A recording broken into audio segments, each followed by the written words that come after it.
अस्सलाम वालेकुम नाज़रीन, आप देखें उर्दू पॉइंट और मुझे कहते हैं तजम्मुल बुखारी। इस वक्त हमारे साथ मौजूद हैं सूबाई वज़ीर खलील ताहिर सिंधु साहब। उनसे बात करते हैं, जानने की कोशिश करते हैं। ऐसा बताइएगा कि पंजाब हुकूमत ने ईस्टर के हवाले से जो मसीही ख़ानदानों की कफ़ालत का फ़ैसला किया है, इस हवाले से क्या कहेंगे? ये फाइनेंशियल असिस्टेंस 1988 में मियां मोहम्मद नवाज शरीफ साहब ने शुरू की थी। मैडम चीफ मिनिस्टर उन्हीं के नक्शे कदम पे उसी रवायत को बरकरार रखते हुए पहले ईस्टर पर नहीं होती थी। तो ये फर्स्ट टाइम हुआ कि जिस दिन उन्होंने पहली स्पीच की तो उन्होंने कहा माइनॉरिटीज़ हमारे सर का ताज हैं। उस हवाले से उन्होंने ये जो जितने भी खानदान हैं 10,000 खानदान पर फैमिली 5,000 रुपये है। मैं समझो आज के इस दौर में बड़ा ज़रूरी है कि एक ईस्टर गिफ्ट जो है उनको दिया जा रहा है जो मुस्तहिक लोग हैं। सिंधु साहब, ये बताइएगा कि कितने ख़ानदान इससे मुस्तफ़ीद होंगे, इस जो प्रोग्राम शुरू किया जाए? मेरे ख्याल 10,000 खानदान तो may be more than that, लेकिन 10,000 तो डेफिनेट है। अच्छा, क्या क्राइटेरिया क्या रखा गया, किस तरह से पिक हो?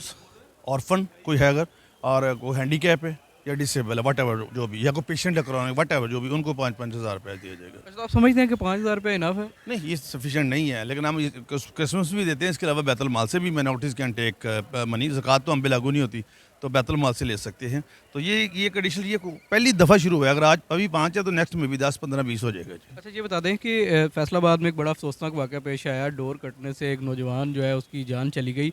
तो हुकूमत बड़ी एक्टिव है, लेकिन माजी के में अगर देखें तो जब भी इस तरह का कोई वाक़यात होता है तो चंद दिन हुकूमती हुकाम या मुतलका जो हुकाम है वो एक्टिव होते हैं, लेकिन उसके बाद फिर ख़ाब गफलत में चले जाते हैं। मैं थोड़ी सी आपको बताना चाहता हूँ, थोड़ी सी अगर आप करेक्शन कर लें। आपको पता है हज़ारा कम्युनिटी के 14 लोग मरे थे। 14 लाशें की ज़िंदा लाश की इंतज़ार करती रही थी। बानी पीटीआई को कहती रही थी कि हमारे जनाजे पे आओ, आज यहाँ पे पहुँचे, यहाँ पहुँचे। तो ये 14 लाशों को जनाजे पे नहीं गया था।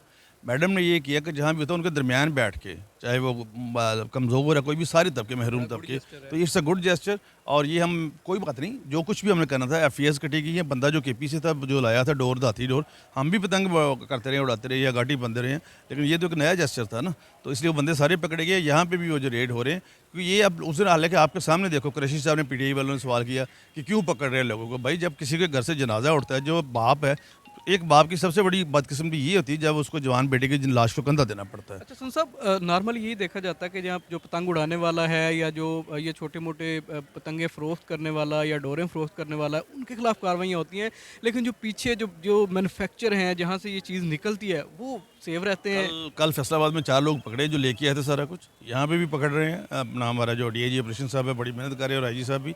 आप देखेंगे अब ये काम खत्म होगा। हालांकि अच्छी भली ये रस्म थी, मतलब आम में लोग मनाते थे रस्म, इसको कातल डोर बना दिया तो डेफिनेट जो है इनके लिए कोई माफ़ी नहीं है जी। तो जो लोग बनाते हैं, मैन्युफैक्चर करते हैं, उनके वाले से गिरफ्तार किया जाएगा।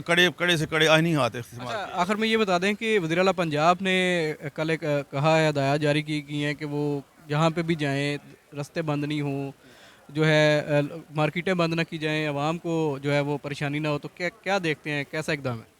बहुत अच्छा जी। कॉमन मैन जो वो फील करे कि वो मतलब किसी एक की खातिर किसी को इंडिविजुअल, वो खुद भी कह रही है कि अगर मुझे भी किसी जगह पे रुकना पड़ता तो नो प्रॉब्लम।